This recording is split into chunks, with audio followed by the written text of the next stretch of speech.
Hai, Assalamualaikum dan salam sejahtera.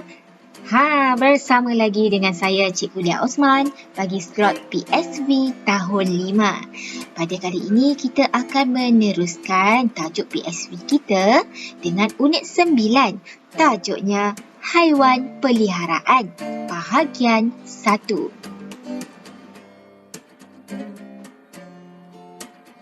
Baiklah murid-murid, di dalam unit 9 ini kita akan membuat projek arca haiwan peliharaan.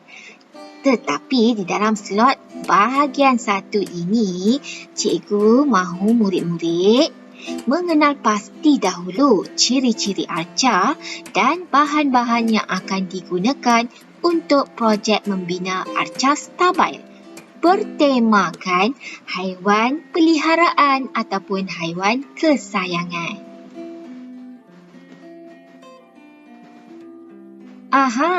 Adakah murid tahu apakah maksud arca?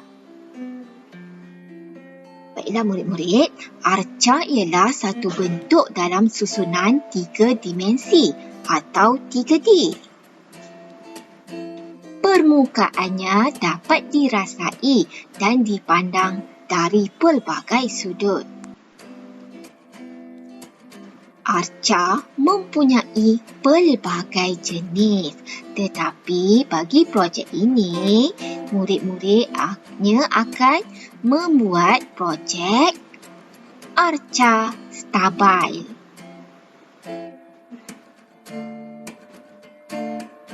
Baiklah murid-murid, apakah arca stabil? Mari kita lihat maklumat yang terdapat di dalam buku teks. Mari kita baca bersama-sama.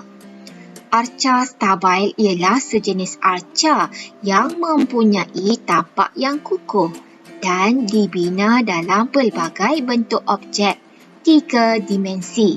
Antara bahan binaan utama arca termasuklah konkrit, batu, logam dan kayu.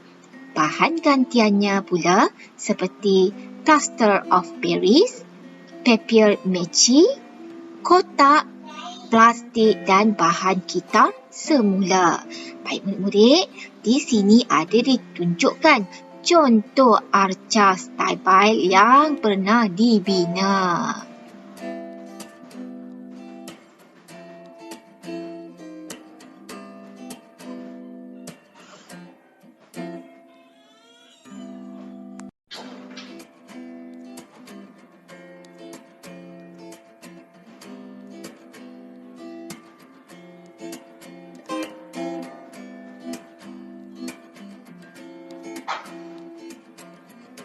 Baiklah murid-murid, mari kita lihat apakah ciri-ciri arca stabil. Cuba lihat perbualan murid-murid di dalam buku teks ini. Di situ ada ditunjukkan sebuah arca stabil berbentuk kucing. Baiklah, arca ini dipamerkan di ruangan terbuka. Nampak besar kan? Karya ini mempunyai imbangan yang baik kerana dibina di atas tapak yang kukuh dan stabil.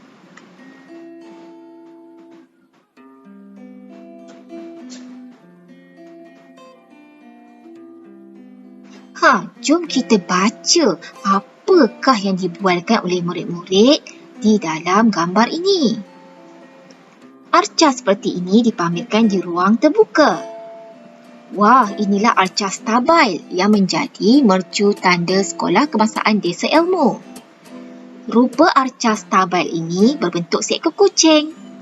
Karya ini mempunyai imbangan yang baik kerana dibina di atas tapak yang kukuh dan stabil. Cuba murid-murid lihat.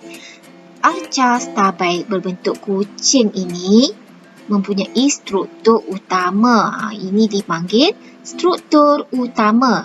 Manakala di bahagian bawahnya ini ialah tapak.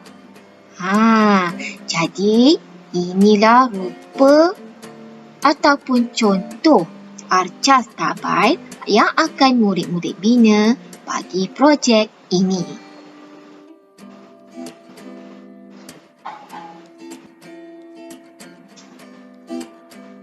Baiklah, mari kita lihat lagi ciri-ciri arca stabil. Media dan teknik stabil. Stabil terdiri daripada struktur utama dan tapak yang boleh dihasilkan daripada pelbagai media. Tapak stabil perlu lebih kukuh daripada struktur utama bagi menampung kepelbagaian bentuknya. Cuba lihat stabil itik ini. Nampaknya murid, stabil ini menunjukkan imbangan tidak simetri pada bahagian tapak dan struktur utamanya. Baiklah murid-murid, tapaklah yang penting ya untuk mengekalkan keseimbangan. Penggunaan bentuk yang berulang pada sayap menghasilkan kesan ritma dan pergerakan. Baiklah, ini kita panggil bahagian badan itik ni kita panggil struktur utama. Manakala bahagian bawahnya kita panggil tapak. Seterusnya, mari kita teroka apakah bahan yang boleh digunakan untuk dijadikan tapak arca. Bahan yang pertama ialah plaster of Paris. Cuba murid-murid lihat. Menggunakan bekas telur. Plaster of Paris dimasukkan ke dalam bekas telur. Dan ini hasilnya. Baiklah, plaster of Paris ini bersifat berat dan kukuh. Jadi sangat sesuai untuk dijadikan tapak arca. Bahan yang kedua menggunakan batu hiasan. Nampaknya bahan ini lebih mudah didapati di kedai-kedai. Batu hiasan diisikan ke dalam botol plastik. Bahan ini bersifat berat dan mudah digunakan. Seterusnya, mari kita teroka bahan yang boleh digunakan untuk membuat bahagian struktur utama. Baik murid-murid, bahan ini namanya bot busa ataupun di kedai kita boleh minta kepada kedai namanya foam board. Foam board.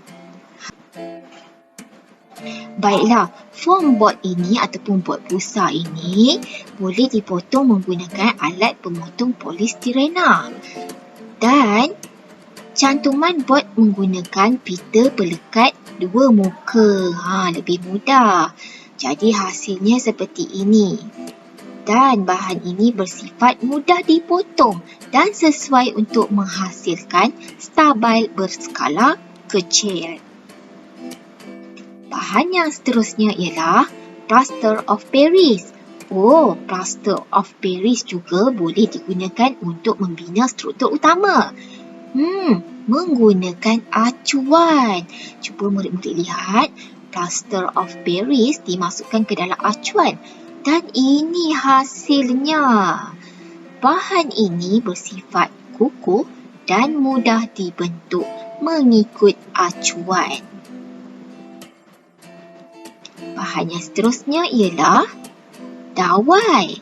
Dawai memerlukan alat seperti pelayar muncung tirus untuk memudahkan memotongnya. Jadi, cantuman dawai menggunakan teknik lilitan. Inilah hasilnya. Bahan ini mudah dibentuk dan sesuai sebagai kemasan karya. Baiklah murid-murid, nantikan tutorial projek membina arca stabil haiwan dalam video cikgu yang seterusnya bertajuk Haiwan Peliharaan bahagian 2. Nanti apakah haiwan yang akan kita pilih untuk dijadikan arca stabil? Jadi, tunggu video yang seterusnya. Jadi, cikgu berharap sebagai tanda sokongan kepada channel cikgu, diharap murid-murid boleh subscribe channel cikgu ini. Dan sehingga kita berjumpa lagi di dalam slot bahagian 2. Bye-bye. Assalamualaikum.